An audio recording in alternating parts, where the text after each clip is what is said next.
Akbar. Mendekatkan ke telinga. Ini umum bagi orang Indonesia bermadzhab Syafi'i, baik NU, baik Muhammadiyah itu biyen kira-kira rafa yadayhi hadal mankibaini wa yuhadi bihi ma udunai, mendekatkan ke telinga. Ini dasarnya Imam Muslim.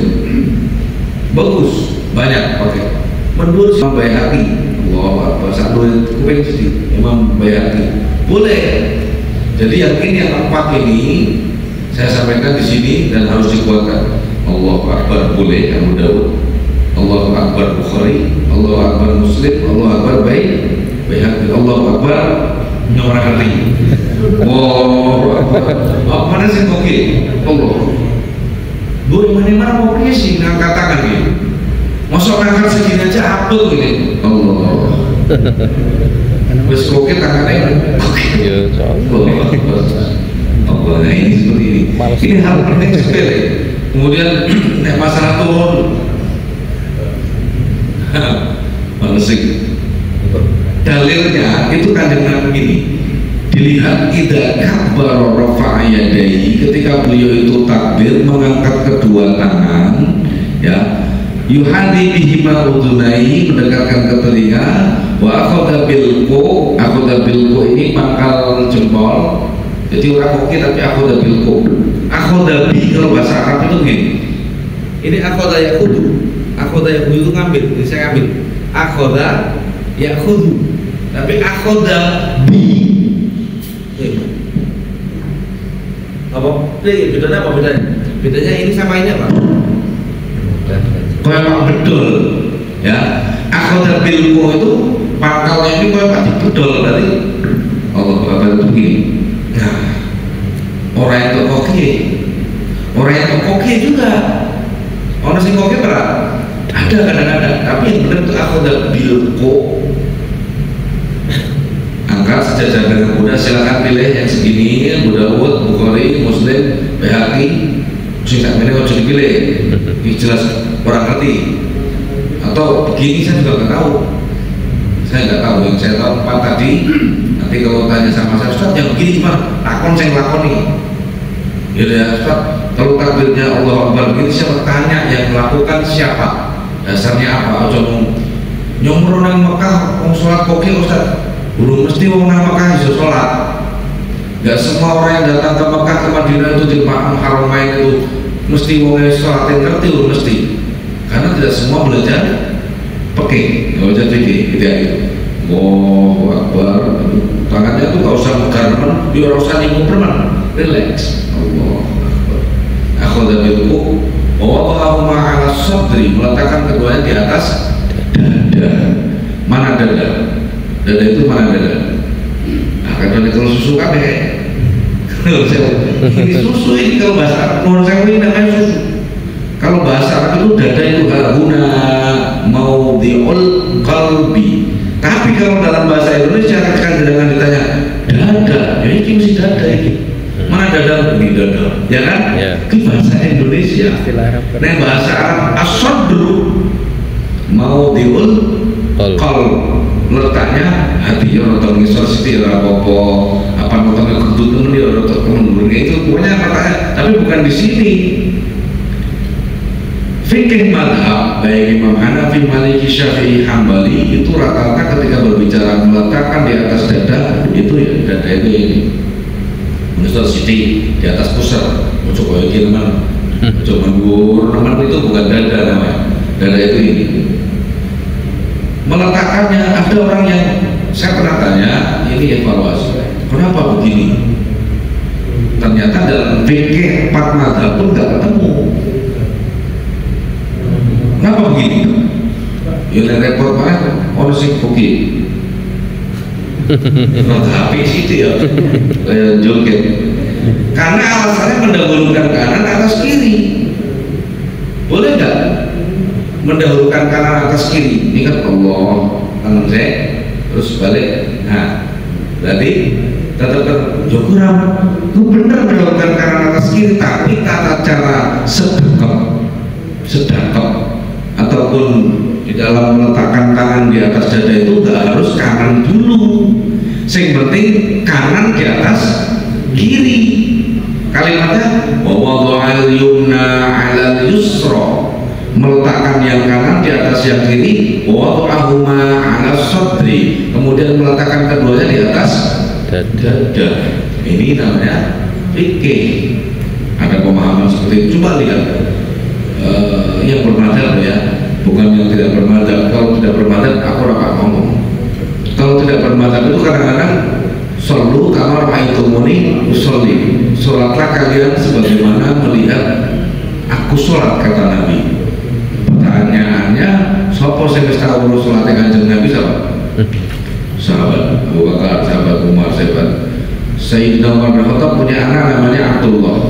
Abdullah punya anak punya penderek santri lah terus ini namanya Nafi Maula Abdullah ibnu Umar. Nafi itu ketemu kalau Imam Hanafi yang lahir tahun 80 Hijriah. Nanti ketemu lagi di eranya Imam Maliki tahun 90 Hijriah, 93 atau 90 atau 93 Hijriah. Nanti ketemu eranya Imam Syafi'i 150 Hijriah. Nanti ketemu eranya Imam Hambali tahun 160-an. Ini di abad yang dekat dengan para sahabat dan para tabi'in. Cara Imam Syafi'i yo takbire sampai hari ini diikuti. Kalau dengan ke Mekah ada namanya Rusaifah, itu punya Syekh Ahmad bin Muhammad bin Alwi Al-Maliki Al-Hasani, cucunya Kanjeng Nabi, itu di Rusaifah. Kalau di Madinah namanya di Thariq Ibnul Azib. Di situ punya Sayyid Alwi. Kalau orang Indonesia sering ngomong Buya Maliki, itu ya. Itu cara sholatnya persis plek koyo orang Indonesia. Kira-kira 20-30 tahun yang lalu, sebelum datangnya aliran-aliran yang beragam gitu, musim koki toto, musim koki toto, musim mau macam biar NU Muhammadiyah podo kabeh takbir gitu. Percaya nggak ya? Termasuk bacaan Allahu Akbar, Bismillahirrahmanirrahim, Alhamdulillahirabbil alamin. Iki podo kabeh biyen. Satu kata kok Allahu Akbar, Alhamdulillahirabbil alamin, Arrahmanirrahim. Walaupun itu sah, podo ada dasarnya, tapi biar punya nyaris semuanya sama seperti itu. Baik NU, Muhammadiyah, Al-Irsyad pun sama dulu. Saya ingat sekali itu.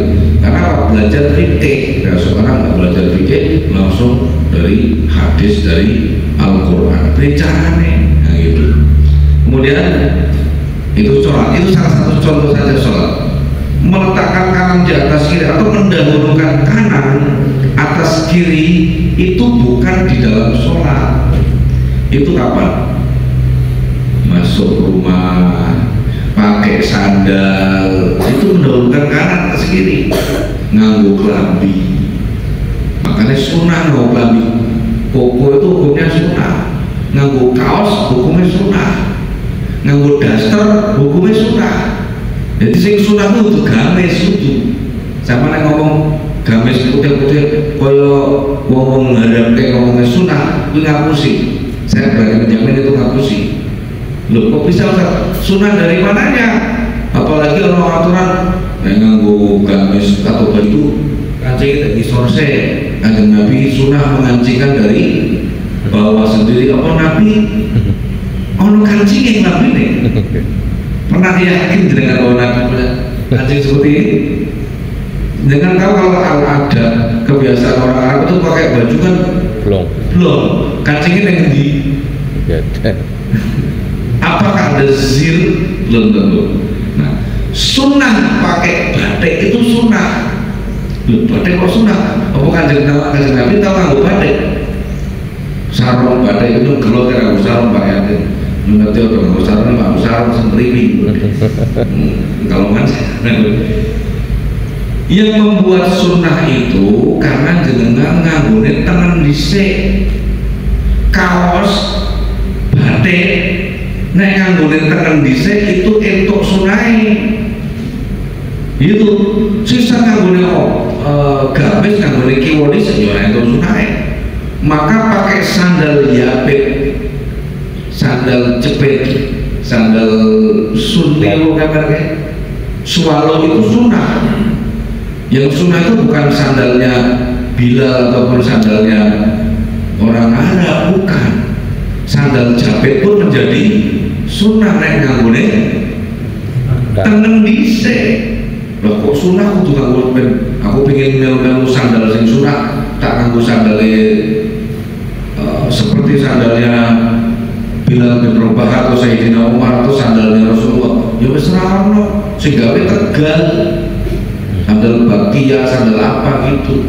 Walaupun dijual di Mekah, sing gawe seperti itu. Jadi mohon maaf ya, jangan terjebak pada permasalahan-permasalahan yang sifatnya seperti itu.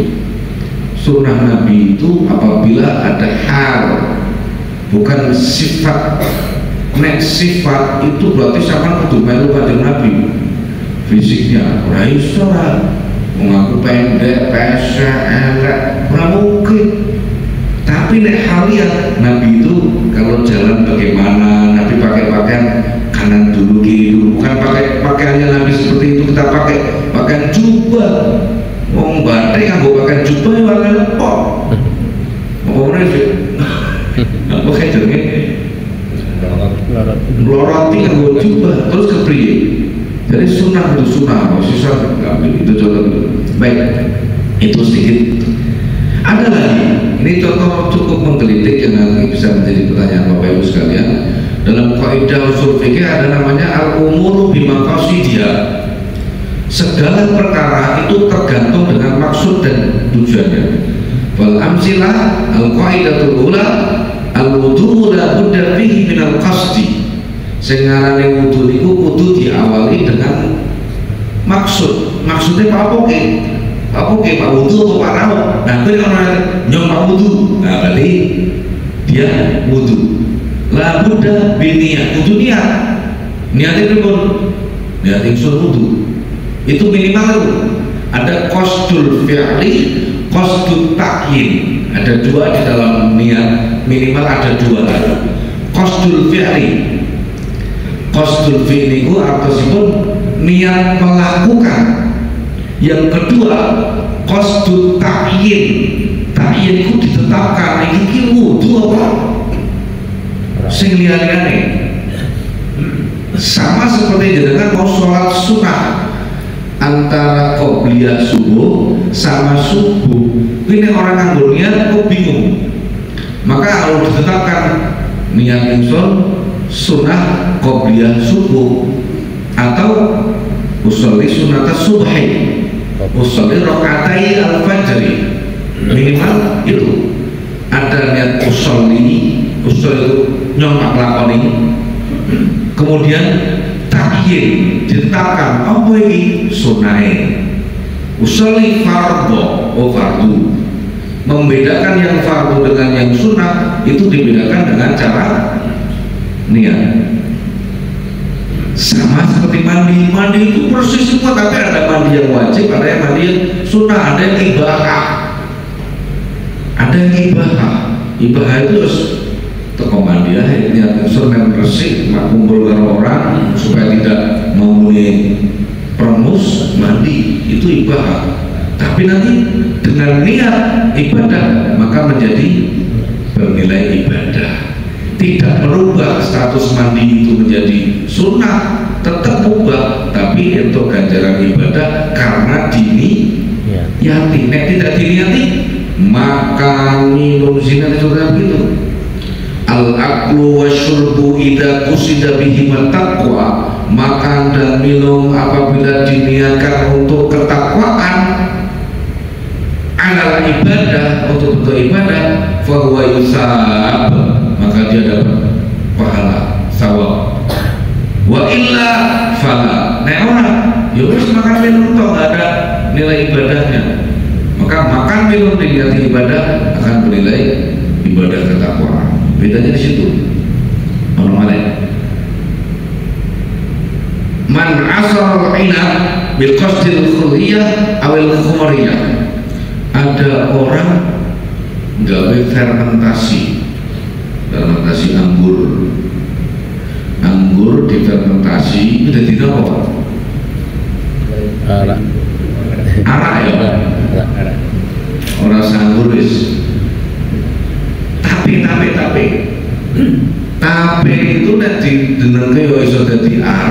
bisa jadi. Tapi cuka ada cuka, ada khomer, itu bisa memabukkan. Maka jika niat dia melakukan adalah untuk membuat cuka, maka tidak haram. Tapi niatnya gawe khomer, arak, ya jadi haram, gitu ya. Ada lagi, iki rada lucu ini. Ada orang malau ta'ata fi syai'in mubah, menggauli istrinya, gitu. Tapi dia itu mikir karena ajnabiyah, fakkara bil ajnabiyah faqad zina. Orang dikatakan berzina apabila dia berhubungan intim dengan istrinya atau dengan suaminya, tapi mikirkan ajnabiyah. Ajnabi itu orang asing. Misalkan kok si fulan bayangkan kok melakukan dengan coba mirip Lina, padahal bojone Maryam, lalu pikirkan Maryam itu seperti niatnya apa, dengan konsul fi'linya apa, maka dia menjadi haram. Alhamdulillah itu. Kami ucapkan selamat datang pada Ketua TPB Jakarta pertama-tama.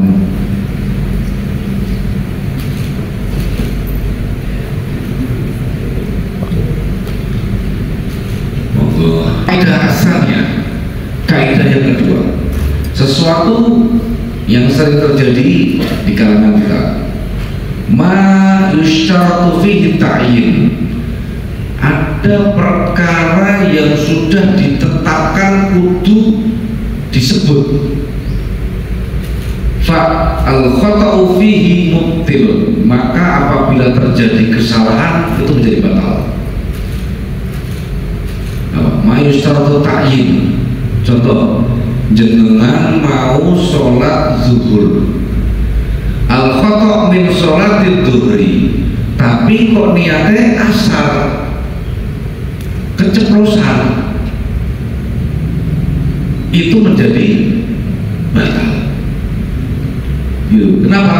Yustaratu fihi ta'yin, sudah ditetapkan itu sholat duhur itu beda kalau sholat asar, orang bodoh. Nah, ketika jenengan kok salah sholat duhur kok niatnya sholat asar, fal khata'u mubtilun, maka kesalahan itu akan membatalkan sholat jenengan. Yang lain ada yang kaidah ma yushtaratu ta'arud lahu jumlatan, sesuatu di dalam melaksanakan itu cuma disyaratkan pokoknya dikerjakan aja, nggak perlu didetailkan. Fa'idha ayyana idha ayyanahu wa akhto'a fa'adharra. Wong kongkone Gusti Allah itu yang penting sampai lakoni baik, orang usah didetail sampai sak detail-detail. Nah kok jenengan didetail, contoh usolli fardhu dhuhri arba'a raka'atin mustaqbilal qiblati adaan mamuman misalnya lillahi ta'ala, dan jenengan mau sampai kopi usolli fardhu dhuhri raka'ataini mustaqbilal qiblati, ada yang salah ya, raka'atain. Jadi menjadi masalah ketika menyebutkan 4 rakaat sementara perintahnya itu nggak perlu disebut 4 rakaat dalam niat zuhur. Dalam niat zuhur itu yang penting usolli fardhu dhuhri yang saya sebutkan tadi, qasdul fi'li sama qasdul ta'yin.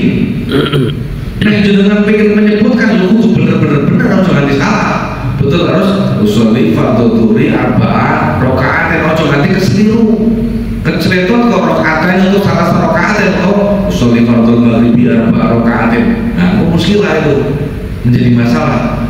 Amannya pun amannya yang paling inti dalam niat itu ada qasdul fi'li, niat isun usolli, namanya niat isun nyontak sholat.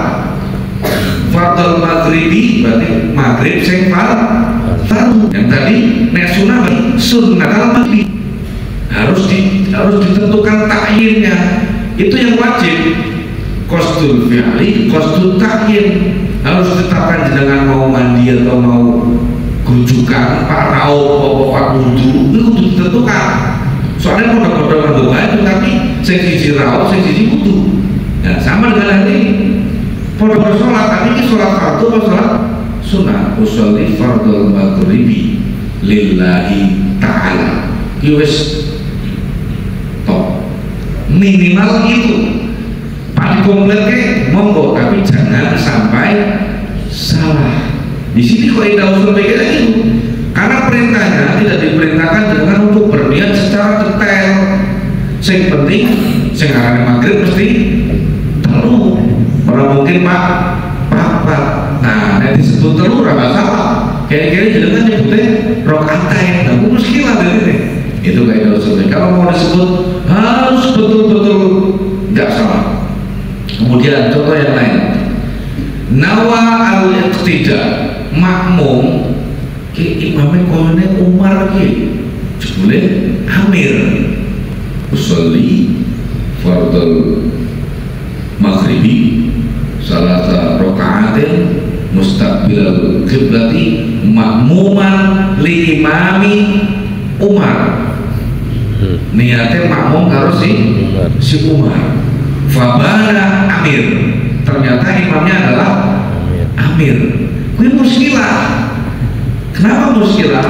Di dalam berjamaah itu tidak ada perlu niat makmum kepada siapa-siapa. Orangnya kok niat ingsun makmum wis ora usah diterapkan imamnya si fulan ora perlu, tapi kadang ada. Atau ada yang naik man sholla ala mauta, nyolati mayit si Jamal sebenarnya sing mati Jamil merkoro.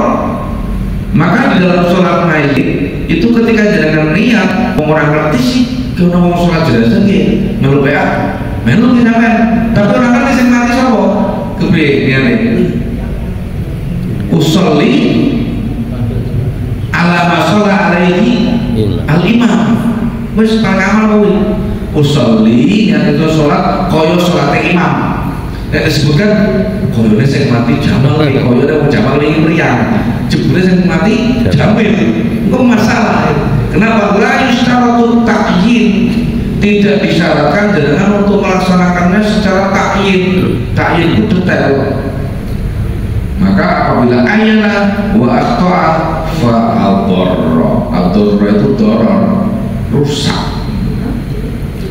Kemudian orang wong sholat di Mekah biasanya Mekah ke makmum ada sholat jenazah sing di sholat kan akeh sulu apa as-sholatu alal amwati wa tifli rahimakumullah, as-sholatu alal amwati wal atfali rahimakumullah. Sholat kalian kepada mayat-mayat ini dan ada beberapa anak yang meninggal. Ini gak perlu disebutkan nama-namanya. Di sini kalau ternyata iqtaqadahum asyrah. Wah, sing mati 10 ki nyompak sholat atas mayat 10 orang. Ternyata sing mati orang 10 rolas. Berarti orang loro sing belum di sholati. Makanya bagaimana? Usolli alal amwat, cukup rasa disebutkan piro-piro nih. Itu dalam kehidupan kita sehari-hari banyak ada kalanya amalan-amalan yang tidak diperintahkan secara detail jenengan kok detail ke. Nah nanti detail ke maka kudu hati-hati ojo nanti salah nyebut itu. Orang tua ya, Allahu Akbar, sholat orangnya gini sholat asar atau duhur usia 50-60 tahun ke atas ini belum ada yang tua apa udah orang yang tua 60 aja 60-an itu sering terjadi Bapak. Allahu Akbar gini sholat duhur atau sholat asar. Kita belum mengalami ini, masih muda-muda soalnya. Tapi sering ada pertanyaan, Ustaz, saya itu kok sholat tadi di tengah jalan saya bingung kan, ragu-ragu sholat duhur atau sholat asar. Ada yang mengalami begitu nggak dengan? angin turun saya langsung sholat kuwi. Angin turun langsung sholat mau sholat apa ini itu. Kalau terjadi seperti itu, ya kalau dalam kaidah usul fikih, orang yang di awalnya niat wis niat unsur usolli fardhul asri nanggalan kok ana keraguan gitu pasar aman sah. Tapi nek mau pas pak sholatnya kok urung niat sebutin sholat Allah Akbar nanggalan mau bingung antara dhuwur karo asar batal begitu ya. Al-qaidah asalnya ma yushtaratu fihi at-ta'yin. Jadi ada perintah yang ditetapkan secara detail, ada yang diperintahkan tidak secara detail. Zakat, terus jangan mau bayar sedekah atau zakat atau infak atau wakaf itu beda. Kita masjid kalau kotak ayo jalan itu kotak apa itu? Kotak infak misalkan. Jenengan mau wakaf jangan di situ. Kenapa jangan di situ? Itu kan infak. Kalau infak itu secara umum, kotak amal, kotak itu uangnya mau dipakai buat nyamian, apa nyamian? Bukawe konsumsi, bukawe apa iso. Tapi kalau niatnya zakat, yang zakat itu harus ditetapkan, diberikan kepada mustahiknya. Ini penting sekali di kota amal, di masjid-masjid ya sering kota amal jariah atau itu harus ada kotanya khusus. Kenapa? Itu ada namanya ta'yin. Ta'yin itu ditetapkan betul-betul harus ditentukan. Ini zakat mal opo zakat yang lainnya. Pak Bodo ini biasanya mau menurut zakat mal. Saya punya uang 2 miliar, wah sama betul-betul saya juta nih. Nah duit 2 miliar berarti zakatnya minimal 50 juta. Kalau bagi-bagi duit saya ketahuan kalau kan 2 KB misalnya jumlahnya udah nanti 50 juta ya orang kabur, udah kan malah saat itu dikumpulkan orang sugih misalnya bagi-bagi ada ini itu seakan-akan dia sudah membagi zakat, padahal ternyata dihitung belum sampai 50 juta. Sementara dia punya kekayaan 2 miliar. Hitung aja kalau punya 2 miliar 50 juta, kalau dengan punya 4 miliar berarti 100 juta. Itu yang dibagi berupa zakat mal. Ketoknya Siti, tapi mana-mana 50 juta loh. Zakat apa dibentuk 10 ribuan, 20 ribuan, ketok rahatnya kok amin. Padahal udah nanti 50 juta itu belum sah zakatnya, begitu ya. Ini penting sekali dikondisikan, dikonsultasikan. Saya punya kekayaan, saya punya kain banyak, punya konversi banyak, tapi ini duit titipan kabeh. Sejiji sebagian modal teban, sebagian bahan cukup dhisik, sebagian dihitung jebule orang nanti 50 juta duitnya. Sing lek dhewe murni wajib zakat Pak? Enggak, padahal mau orang kok rame gitu loh. Tapi ternyata bukan milik milkutam. Milkutam itu dimiliki secara sempurna, tamam milkutam. Maka tidak mesti orang kelihatan mesti zakat isi kredit KPR belum lunas, maka tidak wajib dikeluarkan zakat. Ta'yin, kembali lagi kepada ta'yin, tolong Bapak Ibu sekalian perhatikan masalah ini betul-betul dalam kehidupan kita. Jangan sampai kita salah melangkah, khususnya di bulan Ramadan ini yang kita punya kesempatan untuk beramal, mau fidyah, mau apa namanya iftar, memberi takjil, itu harus dibedakan. Mu'an yang dengan maksudnya adalah fidyah.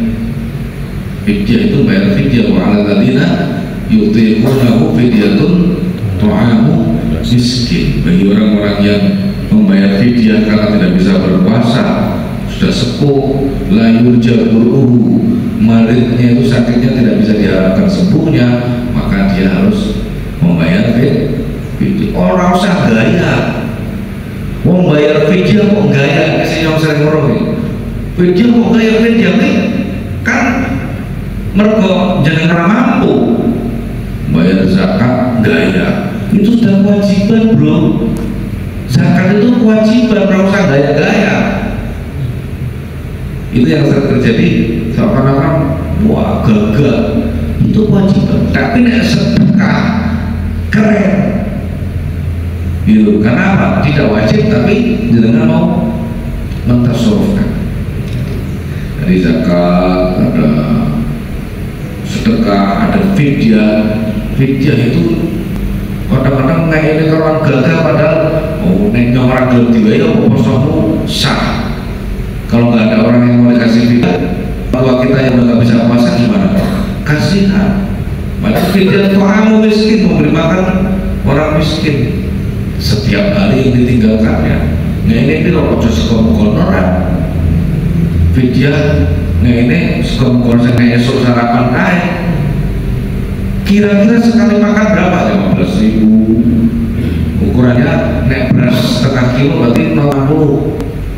Setengah kilo gundul. Duitnya piro? Lauknya piro? Nek piro? Itu fidyah yang bagus beliau. Saya sering mendapati dihitung langsung dia meninggalkan puasa sebanyak 10 hari kali on, karena setengah 0,60 kan on ya, itu terus diduitkan medhi sampean, medhi urung masuk kategori kamu miskin. Apa mangan setengah kilo tak beras, orang mikir bumbune, orang mikir lawe, orang mikir gase.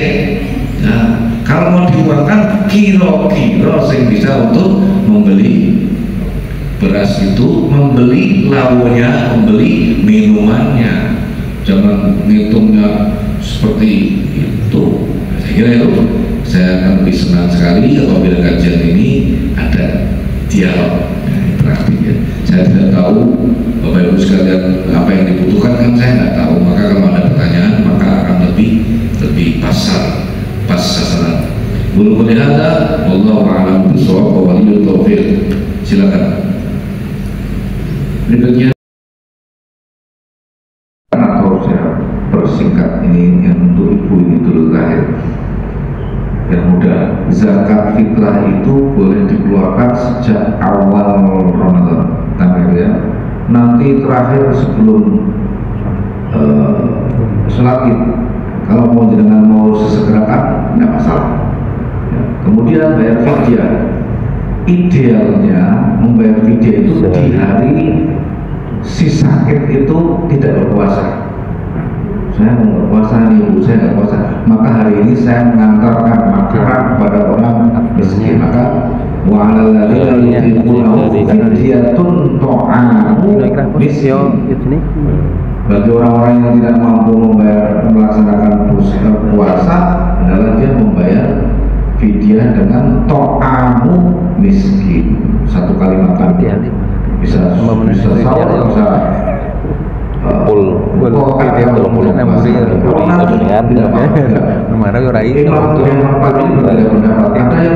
kumpulkan jadi satu, kasihkan satu orang. Ada yang sebanyak hari yang ditinggalkan itu dengan orang yang berbeda-beda. Itu monggo, boleh semuanya ya. Kemudian zakat mal, penghasilan min kebutuhan, sisanya ulungnya ada, itu wajib zakat ya. Maka jenengan di akhir tahun ini kalau pakai mazhab Imam Syafi'i itu kan harus mencapai nisab. Nisabnya berapa? Senilai 86 gram emas. Coro sagramnya antam sewa atau saya ya. Antam berapa Pak? 1,7. Betul, betul beli. Terus emas itu harus dikeluarkan. Tapi emas itu yang dipakai, bu cincin, bu gelang itu harus dikeluarkan. Tapi ketika mendengar ada emas simpanan, bukan emas simpanan ya, emas simpanan itu apabila 86 gram maka wajib dikeluarkan zakat. Atau jenengan punya uang senilai 86 gram emas maka keluarkan zakat. Sebut misalkan gaji 10 juta, berarti setahun kan 120 juta. 120 juta bukan unsur bla bla bla per bulannya. Kalau 10 juta aja bisa 10 juta bukan unsur 3 juta isi 7 juta, bukan 3 juta isi 4 juta, 4 juta nih. Gue SPP anak, bensin 2 juta, bisa 1 juta. Apakah orang ini berhak atau berkewajiban mengeluarkan zakat? Malah tidak. Karena ternyata di akhir tahun yang dia miliki belum sampai nisab. Ada yang kemudian kok ora tahu zakat, ora tahu enggak. Belum mesti. Kadang yang gajinya besar akhir tahun nggak punya uang, ada yang gajinya sedikit akhir tahun uangnya banyak juga bisa. Maka di situ adanya nisab, ada milkutang. Milkutang itu dimiliki secara sepenuhnya. Baik, itu yang pertama ya. Kedua, pertanyaan dari Bapak tadi, wudhu ada yang wajib, ada yang sunnah. Yang wajib ya alladzina amanu idza qumtum ila sholati faghsilu wujuhakum, membasuh wajah, wa aydiyakum, tangan, wa amsahu bi ru'usikum, sebagian kepala, sebagian ya, wa arjulakum, yang tadi ada bi aidikum ada arjulakum, berarti untuk kepala sama kaki itu beda beritanya. Faghsilu wujuh itu dihapus, nah sampai di tadlik. Nek rambut kepala wamsahu bi, imsah itu diusap sebagian, maka nanti nggak harus sampai di bersih kabeh, kecuali Imam Hanafi. Imam Hanafi itu atusin wudhunya basah kabeh terus hancur banyak orang itu cukup deh cipu. Imam Hanafi mencikapi air.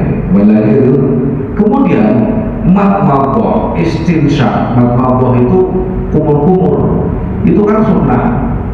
Sementara di dalam wudhu itu ada yang sunnah, apakah dikerjakan ketika dia itu puasa. Darul mafasid muqaddamun ala jalbil masalih. Kaidah usul fikih itu. Darul mafasidnya apa? Kekhawatiran orang sing ketelan itu muqaddam. Kaidah usul fikihnya muqaddam itu lebih didahulukan. Maka karena lebih didahulukan berarti untuk yang sunnah orang perlu dikerjakan, khusus untuk dalam kondisi puasa. Kemudian mau sholat, yang tadi bilang sudah wudhu, makan, ya tidak batal memang, tidak perlu harus kumur-kumur lagi. Kalau mau kumur-kumur lagi, bagus. Bu anu sing nyantol, nanti ketika makan setengah Pak Dinten kok Pak Dito, oke, itu malah batal nih. Sholat nih, habis makan, udah wudhu, makan, kemudian sholat. Di tengah sholat ono opo tidak batal loh, namanya sholat sambil makan. Maka supaya tidak berpotensi seperti itu, yakinkan kalau jangan tidak mau umur ya benar-benar seorang kuko atau daging sing cilik tidaklah selilit yang itu lepas sholat cok yang mengalami bagaimana cara bikin buahkan sebelah kiri. Nek zaman dia sebelah kiri atau diludahkan sebelah kiri. Sekarang karpet bro, mau ke kiri ke kanan tetap muskilah itu. Biar zaman Nabi kan Masjid Nabawi pakainya tangan, bahkan ada ludah, boleh meludah, boleh mengeluarkan itu ketika sholat dalam keadaan darurat. Terus diludahkan ke sebelah kiri. Kirinya mana? Karpet, diambil loh karpetnya. Nah, maka daripada itu hindari untuk makan. Lebih baik yo yang mau sholat lagi kumur, kecuali makanannya minum toh tidak masalah, atau rokok kan mambu, ya kan hilang mambu nih sedikit. Baik, kemudian idza tasyahada Rasulullah sallallahu alaihi wasallam qabada asabi'ahu yumna illa sababa. Dalam riwayat itu Rasulullah itu ketika tasyahud qabada itu menggenggamkan semua jemari yang kanan illa sababa, kecoba jari ke telunjuk. Dalam riwayat thumma yuharrikuha, menggerakkan, itu ada kalimat harroka yuharriku. Kalau dalam ilmu sorof itu adalah ala wazni fa'ala yufa'ilu, qatta'a yuqatti'u, nassara yunassiru, mengandung perkara yang dilakukan berkali-kali. Disitulah yang dipahami oleh orang-orang yang menggerak-gerakkan dengan util-util. Mumpung maksudnya ya begini-begini. Tapi yang kuat dari sekitar ada 6 hadis yang membicarakan tentang tasyahud itu Pak, cuma satu yang ada kalimat yuharrikuha, thumma yuharrikuha, kemudian menggerak-gerakkan. Tapi yang lainnya dari mazhab Maliki itu wanhana syai'an. Inhana itu artinya munhanin. Munhan ini lampang mustaqim. Mustaqim ini lurus ya. Mustaqim ini pulpen ini mustaqim. Dan jembin pulau ini munhanin. Munhanin itu rotok bengkok. Berarti tasyahud ngacung itu jalan banget Pak. Wanhana syai'an rotok di bengkok ke. Tak kira yang namanya ngacung saat pakai jentik berapa kalau lempeng mesti rotok bengkok. Itu mana wanhana syai'an. Tidak ada masalah dengan hal itu. Maka yang bermasalah itu ketika yuharrikuha, menggerak-gerakkannya, dicari kenapa harus menggerak-gerakkan. Bukan musir jin. Apa bacaan sholat musir jin? Dari at-tahiyatul mubarakatus shalawatut thayyibatu lillah, atau at-tahiyatu lillah wassalawatu wathayyibat, atau at-tahiyatu wassalawatu wathayyibatu lillah, atau at-tahiyatu wassalawatu lillahi. Itu ada 9 Pak bunyinya. Bunyi at-tahiyat itu sama, tapi yang kita pakai satu at-tahiyatul mubarakatus shalawatut thayyibatu lillah, kedua at-tahiyatu lillah wassalawatu wathayyibat, ketiga at-tahiyatu wassalawatu wathayibatu lillah. Terlalu pilih jos sama apa KPP atau rumah. Maka ambil salah satu at-tahiyatu mubarakatuh shalawatu wathayyibat. Dari itu semua ketika qabal asabi'ahu itu pertama Rasulullah menggenggamkan kecuali telunjuk. Imam Hanafi itu menunjukkannya ketika kalimat Allah, asyhadu an la ilaha illallah. Yuharrik ini kan menggerakkan ini. Tutup mana? Wes kuwi nak mono. Imam Syafi'i asyhadu an la ilaha illallah ketika lewat ilah sampai akhir. Imam Hanafi, Imam Maliki sampai Imam Ahmad bin Hanbali dari awal at-tahiyatul mubarakatuh terus dari awal wis langsung ngacung, termasuk Imam Maliki. Nah kenapa? Daripada kedisian apa keri dari awal sampai akhir cara bodone al-khuruju minal khilaf mustahab. Keluar dari perbedaan pendapat itu lebih dianjurkan. Ini berpendapat pas illallah, itu berpendapat Allah. Ngelangan dari awal sampai akhir janda ape. Cara bodone seperti itu. Tapi menurut mazhab itu karena lafadznya qaidah tasyahada. Idza tasyahada itu ketika Rasulullah bertasyahud. Saya mau tanya dengan tasyahud itu bunyinya gimana? Asyhadu an la ilaha illallah atau at-tahiyatul? Kalau dengan ini apa nih? Habis ini, habis duduk ini namanya apa? Tahiyat. Dengan apa tasyahud ya? Iya. Kenapa tasyahud? Jadi tasyahud asyhadu an la ilaha illallah. Coba bingung ya. Asyhadu an la ilaha illallah berarti dengan ngacungnya pas asyhadu an la ilaha illallah. Tapi kalau jangan meyakini bahwa ini duduk tasyahud, berarti di awal at-tahiyatul mubarakatuh terus di awal. Dan gimana dalilnya? Qabadha illa sababa. Qabadha itu menggenggamkan semuanya. Di awal itu genggam dengan Nabi, kecuali telunjuk. Nah telunjuk ini ada yang memahami dari awal atau dari tasyahud yang dimaksud asyhadu gitu tadi. maka sah-sah saja Pak ini, sah-sah saja. Yang menjadi masalah apabila menggerakkannya itu sampai gerak-gerak banyak, necorman dari Imam Syafi'i, gerakan yang berkali-kali tidak ada manfaatnya, tidak ada perlunya, tidak karena darurat, itu membatalkan.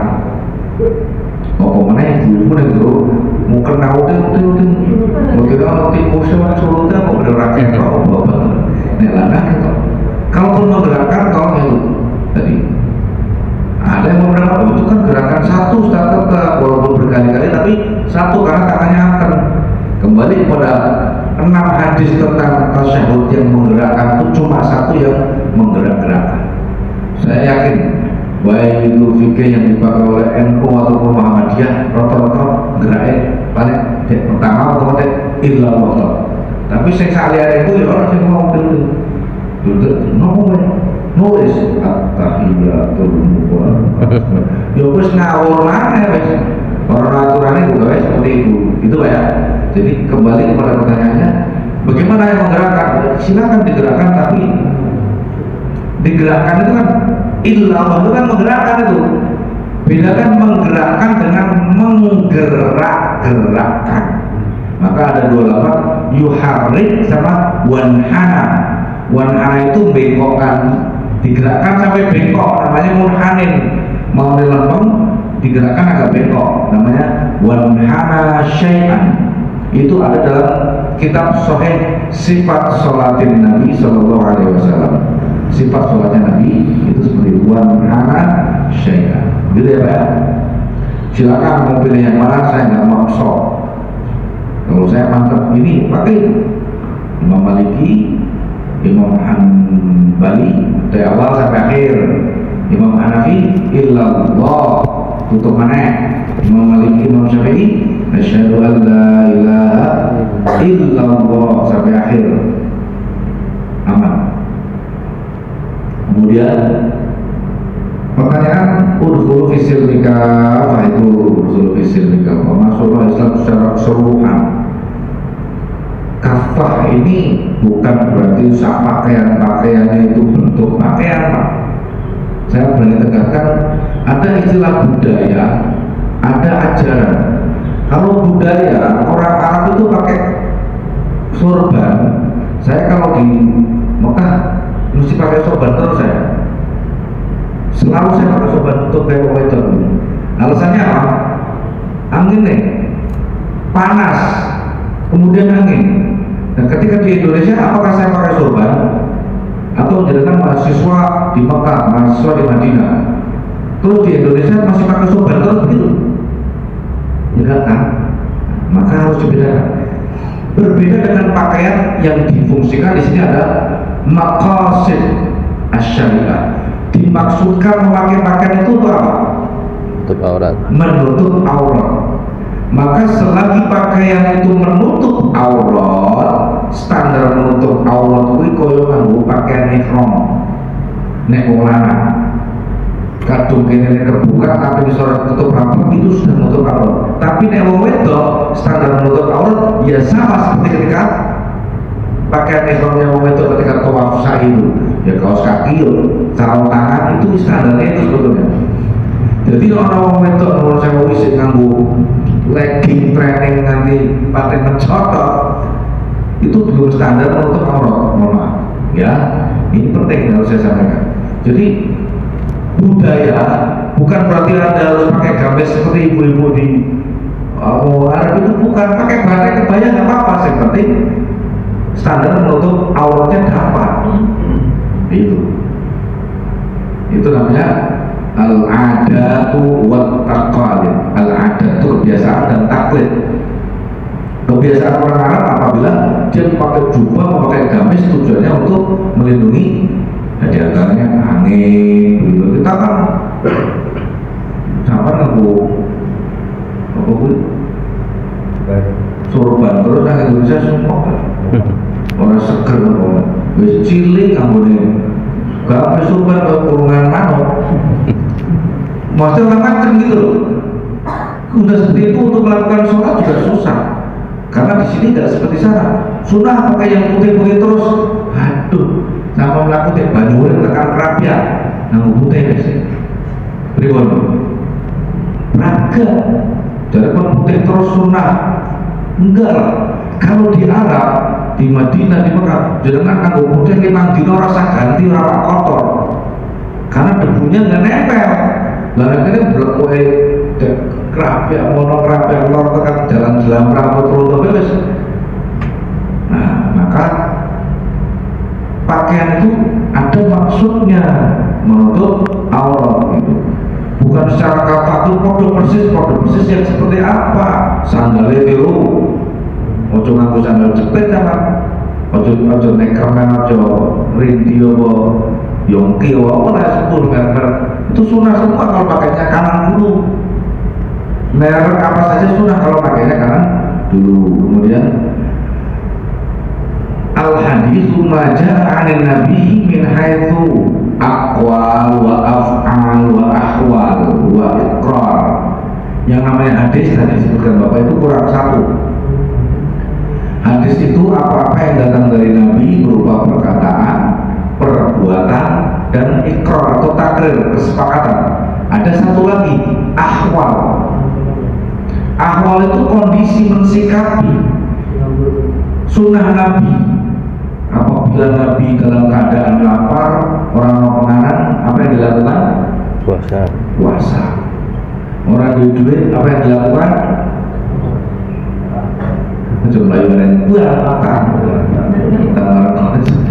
Kondisi pria sakit langsung kalian rumah sakit tidak. Akhwalnya sholat dulu 2 rakaat, baru dari rumah sakit ikhtiar. Orang kejar orang bodoh, karena orang bakal mati, cilokor kan?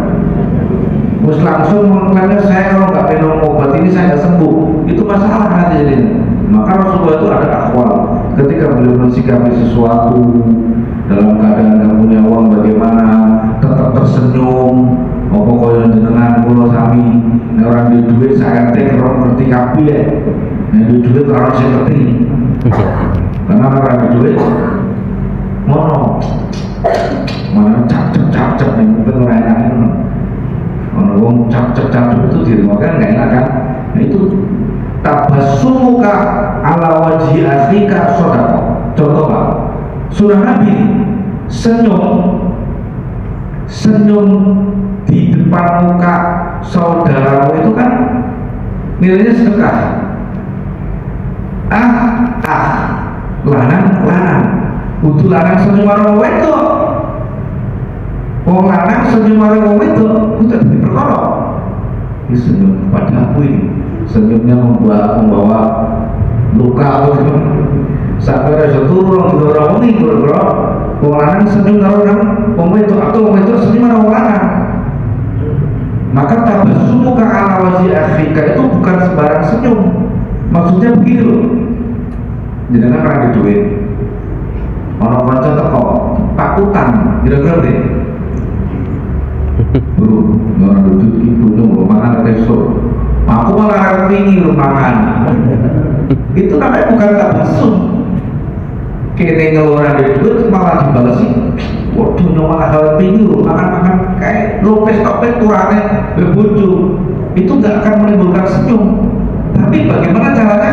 Podo-podo susah tetap menimbulkan al-basmah wa idkhalus surur.